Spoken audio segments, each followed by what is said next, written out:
Então, gente, eu falei com o professor Mauro e eu decidi regravar a apresentação que eu fiz para vocês hoje de manhã, porque pela manhã minha internet estava muito instável, então eu acho que vocês não aproveitaram quase nada dessa apresentação que foi dada de manhã. E aí eu decidi fazer essa gravação e enviar para que vocês tenham um melhor aproveitamento, né, das informações transmitidas aqui nessa apresentação. Então, eu vou falar sobre os escorpiões, né, como bioindicadores de qualidade ambiental, ilustrando alguns aspectos e utilidades ecológicas desses aracnídeos. Falando um pouco sobre a origem e diversidade dos escorpiões, nós podemos observar que os escorpiões eles correspondem a uma ordem dentro da classe aracnida, certo? São os escorpiones. Aqui nessa árvore filogenética nós conseguimos ver a posição do grupo Scorpiones, né, dentro da árvore filogenética dos quelicerados, aqui com mais ênfase, formando um grupo irmão aqui com as aranhas e com os pedipalpi, né, que são os oropídeos, também conhecidos por escorpiões vinagre. Dentro da classe aracnida, os escorpiões eles representam um grupo mesodiverso, com mais ou menos 2.583 espécies. Então é um grupo com uma expressiva diversidade, né? Mas não se compara ao grupo das aranhas, por exemplo, que possui mais de 44 mil espécies descritas. No Brasil existem aproximadamente 130 espécies de escorpiões. Esse é um dado de 2010, de lá para cá tiveram mais algumas descrições, né, de novas espécies, então esse número ele pode variar um pouquinho para mais do que isso. Quanto à morfologia dos escorpiões, nós observamos que é uma morfologia bastante conservada, se a gente levar em consideração o ancestral terrestre desses organismos, certo? Os escorpiões eles surgiram em ambientes aquáticos há mais ou menos 450 milhões de anos atrás, no período siluriano. São animais muito antigos, né? Eles colonizaram os ambientes terrestres cerca de 100 milhões de anos depois disso, ou seja, há aproximadamente 350 milhões de anos atrás já tinham escorpiões terrestres. Esse fóssil aqui eu trouxe para ilustrar para vocês um pouco da morfologia, né? Ele foi recuperado no Crato, no Ceará, e ele tem uma idade mínima de 112 bilhões de anos atrás. E vocês podem observar que a morfologia é muito similar às espécies que vivem hoje em dia ainda, né? Mudam poucas coisas. Quanto à divisão corporal, nós vemos que os escorpiões, o corpo deles se divide em duas partes principais, né? O prossoma e o opistossoma, certo? Possuem 4 pares de pernas, né? Como todos os aracnídeos, um par de pedipalpos. E aqui na região ventral nós temos algumas estruturas especializadas, né? Eu não vou entrar muito em detalhe sobre isso, eu trouxe mais para ilustração mesmo. Quanto aos aspectos ecológicos dos escorpiões, as espécies de escorpiões elas podem ser classificadas como K-estrategistas ou E-estrategistas, que são conceitos bem utilizados na ecologia, certo? Os K-estrategistas, geralmente, eles têm um tempo de vida bastante longo, com um período gestacional e de maturação sexual muito longo também. Geralmente, eles produzem uma ninhada pequena e eles vivem em habitats estáveis. Isso é algumas das características dos K-estrategistas. No geral, os escorpiões têm um tempo de vida de 2 até 25 anos, certo? Esses animais que vivem até 25 anos, eu não tenho essa informação precisa, mas muito provavelmente são animais de cativeiro. Mesmo assim, é um dado que impressiona, né? Visto que os escorpiões são invertebrados e geralmente invertebrados têm um ciclo de vida um pouco mais rápido. O período gestacional dos escorpiões pode levar 45 dias ou tem espécies que levam até 2 anos para gerar os filhotes. A maturação sexual varia de 6 meses a 7 anos. Também algumas espécies possuem um tempo de maturação sexual bastante longo. E o tamanho médio da ninhada fica em torno de 25 a 40 filhotes, mas há registros de ninhadas com 1 até 105 filhotes. Já as espécies que são classificadas como R-estrategistas são aquelas espécies com características populacionais mais explosivas, né, que possuem uma densidade populacional mais explosiva, que muda mais abruptamente no decorrer do tempo. Temos aqui o exemplo, o Titius stigmurus, que é uma espécie bastante comum na nossa região, no Nordeste do Brasil. Essas espécies estrategistas, geralmente, elas adotam diferentes estratégias de reprodução mesmo dentro da mesma espécie. Por exemplo, o Titius stigmurus, nesse trabalho aqui do Lourenço e o Closley Thompson, em 1999, eles relatam a presença de populações sexuadas em áreas naturais, certo?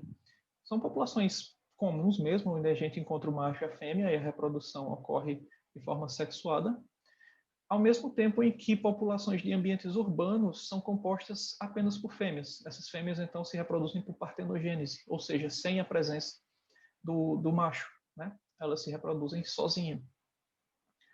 Essas diferentes estratégias de reprodução estão diretamente relacionadas com a capacidade de colonização de novos ambientes por essas espécies, uma vez que, pelo menos a curto prazo, as espécies partenogênicas, né, essas populações partenogênicas, elas possuem um crescimento populacional, um crescimento demográfico, independente da densidade demográfica dessas populações.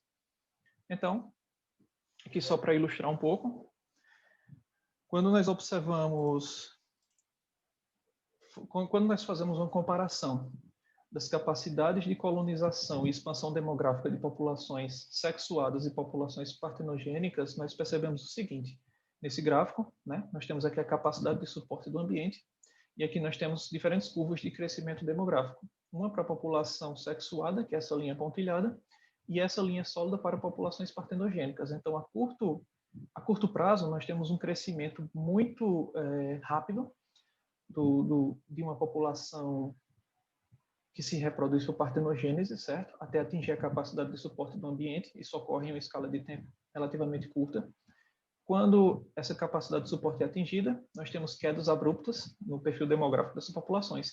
E nisso, esse padrão se repete e nós temos uma variação muito brusca de crescimento e retração demográfica. Em comparação às populações sexuadas, elas demoram um pouco mais para atingir a capacidade de suporte do ambiente, mas uma vez que elas atingem essa capacidade, elas variam um pouco, né, ao longo da capacidade de suporte do ambiente. Então, elas são mais estáveis demograficamente.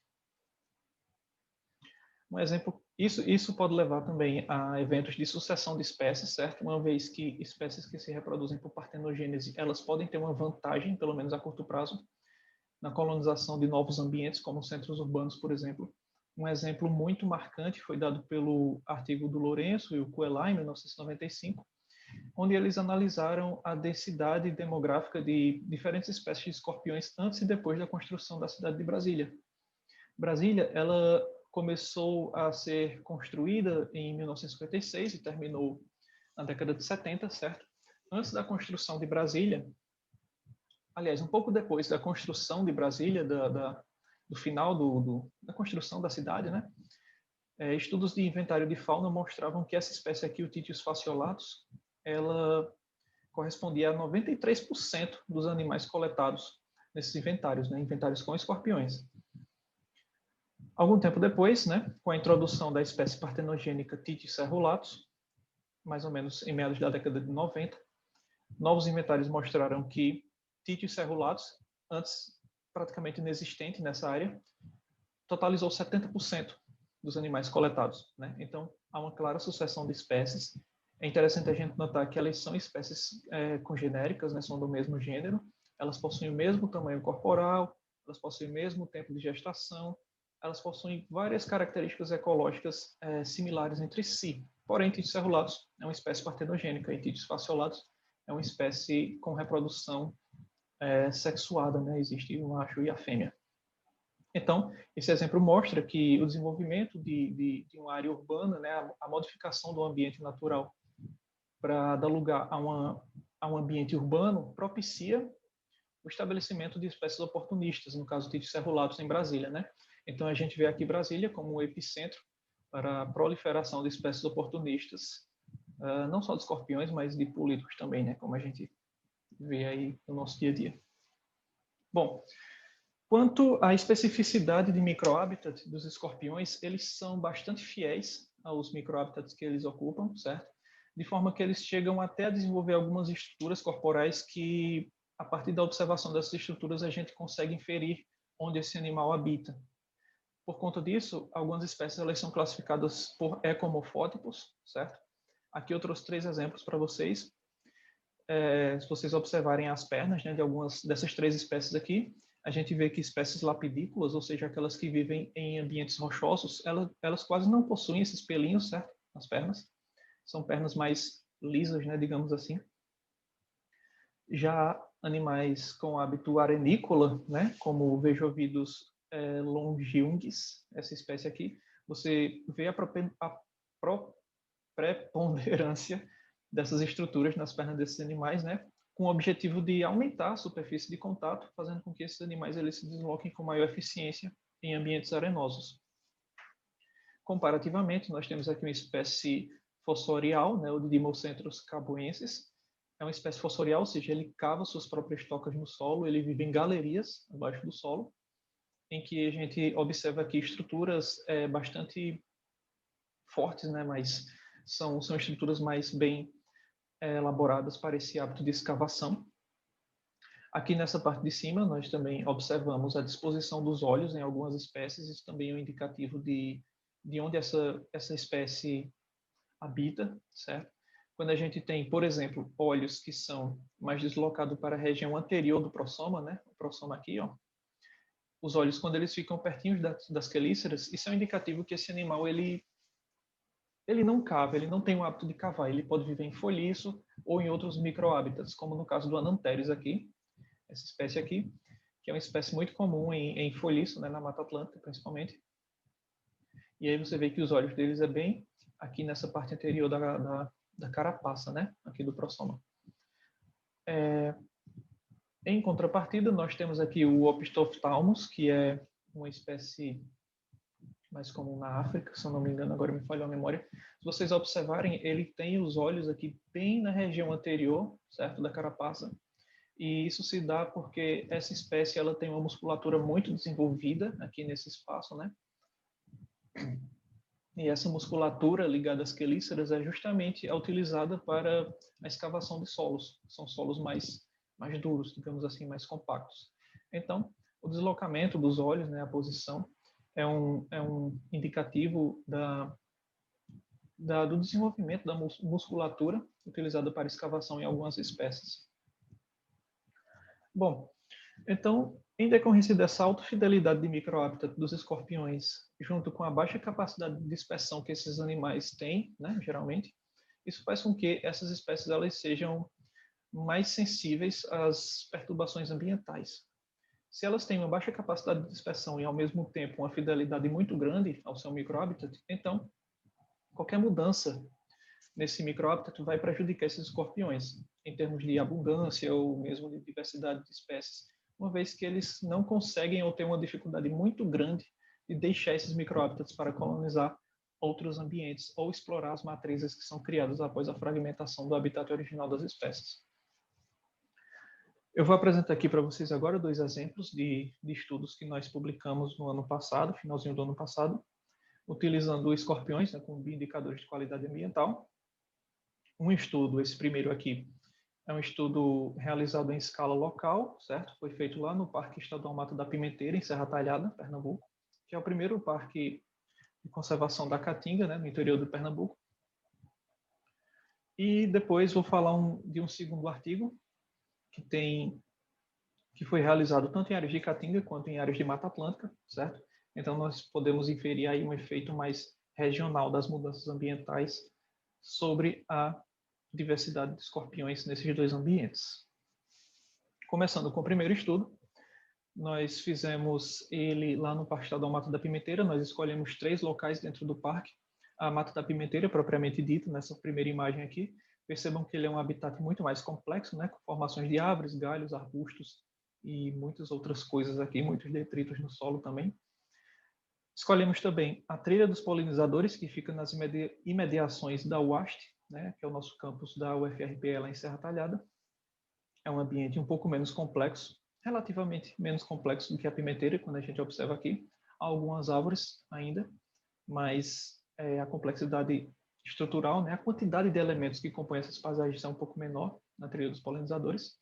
E também coletamos na fazenda, na estrada Saco, que é justamente a estrada que liga ao Oeste à Mata da Pimenteira. Lá, a vegetação é um pouco mais degradada, certo? Nós quase não vemos árvores aqui. E a vegetação é composta por poucas espécies vegetais, né? Uma paisagem mais monótona, digamos assim. Não vou detalhar muito os métodos utilizados, certo? Eu acho que isso não cabe detalhar essa parte do estudo aqui. Vou pular logo para os resultados e discutir um pouco esses resultados, que eu acho que é o mais importante. De início, nós percebemos que a pimenteira foi o lugar mais diverso, né, em termos de número de espécies. A maior riqueza de espécies foi encontrada lá, 6 espécies. A maior abundância também, 196 indivíduos no total. A trilha dos polinizadores, nós encontramos 4 espécies com 42 indivíduos. E a estrada saco, que é o local mais degradado, apresentou apenas 3 espécies com uma abundância também um pouco menor. Avaliando as características ambientais e a composição de espécies que nós coletamos nesses 3 locais, nós observamos que a pimenteira é o lugar mais diversificado, tanto em termos de composição de espécies quanto em características ambientais, certo? Essas bolinhas aqui representam os transectos que nós inventariamos na pimenteira. Em cada área daquelas nós fizemos 6 transectos, certo? Então nós observamos que a pimenteira ela é mais diversificada, certo? E ela não se agrupa com as outras, então ela é, ao mesmo tempo que ela tem uma grande variação dentro da pimenteira, ela é um pouco mais dissimilar do que a trilha dos polinizadores e a estrada saco. A trilha dos polinizadores e a estrada saco, em contrapartida, elas são mais similares entre si, então elas se agrupam um pouquinho mais aqui nessa PCA, certo? Quando a gente passa para unicamente a composição de espécies de escorpiões, nós observamos um padrão semelhante, né, com a pimenteira formando um cluster aqui, mais distinto. A trilha dos polinizadores e a estrada saco também são relativamente distintas, né, em termos de composição de espécies, mas ainda há uma mistura entre essas duas áreas, como a gente pode ver aqui, por exemplo. Já quando a gente vê em termos quantitativos como os elementos da paisagem alteram ou influenciam a composição e a riqueza de espécies, nós observamos o seguinte: a riqueza de espécies de escorpiões ela foi positivamente correlacionada com o número de árvores, então o número de árvores é capaz de predizer a riqueza de escorpiões, certo? Nessas áreas. Houve um efeito positivo. Quando a gente compara os 3 locais, nós vemos que a pimenteira foi o local com maior número de árvores e maior variação também. Então, é um item que faz com que a pimenteira seja um pouco mais complexa em termos de estrutura de vegetação. Observamos que a abundância, não a riqueza, a abundância de escorpiões no total, ela é afetada também pela forma, pelo formato dessas árvores, né? Nós mensuramos em cada transecto o diâmetro na altura do peito dessas árvores, fizemos um coeficiente de variação e assim nós temos uma estimativa da complexidade dessas árvores, né? Digamos assim, de formas das árvores. Então, nós observamos que essa complexidade ela prediz também a abundância de escorpiões nessas 3 áreas. Mais uma vez, a pimenteira foi o local com maior complexidade, né? Observando aqui esses valores aqui têm um intervalo mais amplo, digamos assim. Quanto à composição de espécies, foi possível observar que a temperatura do solo explicou 3% da reposição de espécies entre os transectos. Essa reposição de espécies é simplesmente a troca de uma espécie por outra, sem modificar a riqueza, né? É estimada em cada um desses transectos. É o quanto que um transecto muda de um para o outro em relação à composição de espécies, certo? Observamos também que o formato das árvores, né, o coeficiente de variação da diâmetro na altura do peito, explicou 40% da composição de espécies em termos de similaridade entre os transectos, né? Aqui a temperatura do solo, nós podemos observar que a pimenteira também foi o local mais diversificado, nós temos um maior intervalo dentro da pimenteira, em comparação com os outros locais, né? A estrada saco foi o local mais quente, digamos assim. Esse gráfico já foi mostrado anteriormente, né? O formato das árvores, a pimenteira também foi o local mais complexo. Bom, passando agora para o estudo de escala regional, nesse estudo nós buscamos entender quais são os determinantes ambientais, antrópicos ou naturais, né, que influenciam os padrões de diversidade dos escorpiões em áreas de caatinga e Mata Atlântica aqui no Nordeste do Brasil. Para isso, nós coletamos escorpiões em 12 áreas de Mata Atlântica e 16 de caatinga, distribuídos aqui no Nordeste do Brasil, como vocês podem ver aqui nessa figura. Em cada local, nós montamos esse desenho aqui, composto por 6 transectos, com essas dimensões aqui, né? Coletamos os animais à noite com lanternas de luz ultravioleta. Nós mesmos fabricamos essas lanternas, né? Uma vez que esses animais eles brilham na luz ultravioleta, então é relativamente fácil encontrá-los à noite, que é o período de atividade dos escorpiões. Como variáveis preditoras, tanto de composição quanto de riqueza de espécies, nós utilizamos a altura do dossel das árvores, a complexidade da paisagem, que foi calculada a partir de um índice de Shannon, utilizando diferentes classes de cobertura de solo, a partir de uma imagem raster que nós baixamos na internet. Utilizamos também em formato raster, a cobertura de áreas cultivadas, certo? Em cada um desses pontos. Todas essas variáveis preditoras, elas não estiveram correlacionadas entre si, né? Poderiam causar um ruído nas análises. Tiveram esse valor de BIF aqui, que é o índice de colinearidade, eu não sei se eu falei o nome certo, abaixo de 2, né, que é mostra que mostra que essas variáveis elas não estão correlacionadas entre si a ponto de afetar o resultado das nossas análises dos nossos modelos lineares ou análises multivariadas. Aqui só mostrando para vocês, né, uma figura de como nós coletamos esses dados, certo? Tudo foi feito no R, cada um desses pontos aqui tiveram as informações ambientais coletadas a partir de imagens raster, que são imagens georreferenciadas, né, em que cada quadrícula dessa de 1 km² possui informação da variável que nós estamos estudando, aqui no caso, áreas cultivadas ou altura do dossel, por exemplo. Utilizamos um buffer de 2 km ao redor de cada ponto para coletar essas variáveis. Bom, como resultados, em termos de riqueza e abundância, nós percebemos que o uso de terra, né, essa conversão de áreas naturais para áreas de cultivo, ela teve um efeito negativo na abundância de escorpiões na Mata Atlântica, mas esse efeito não foi observado em ambientes de caatinga. Nos ambientes de Mata Atlântica, nós coletamos uma espécie, o Titius fusilus, que ela foi muito dominante numericamente. Então, para evitar que essa dominância numérica dessa espécie levasse a um possível viés nas nossas análises, nós fizemos todas as análises de Mata Atlântica com e sem o Titius fusilus. Em ambos os casos, nós recuperamos um efeito negativo dessas áreas cultivadas na abundância dos escorpiões como um todo, certo? Foi um efeito negativo, aqui reportado. Não observamos isso em áreas de caatinga. Em termos de composição de espécies, foi observado que a diversidade das paisagens de Mata Atlântica, ou seja, dos elementos que compõem essas paisagens, ela pôde explicar 19% da composição de espécies, na variação dessa composição de espécies, né, em áreas de Mata Atlântica. Essa é uma variação na composição de espécies de escorpiões na Mata Atlântica. Explicou de forma significativa, né, com esse p-valor aqui bem nojentinho. Quando a gente passa para a Caatinga, nós observamos que a cobertura de áreas cultivadas explicou 15% na variação na composição de espécies de escorpiões em áreas de Caatinga, certo?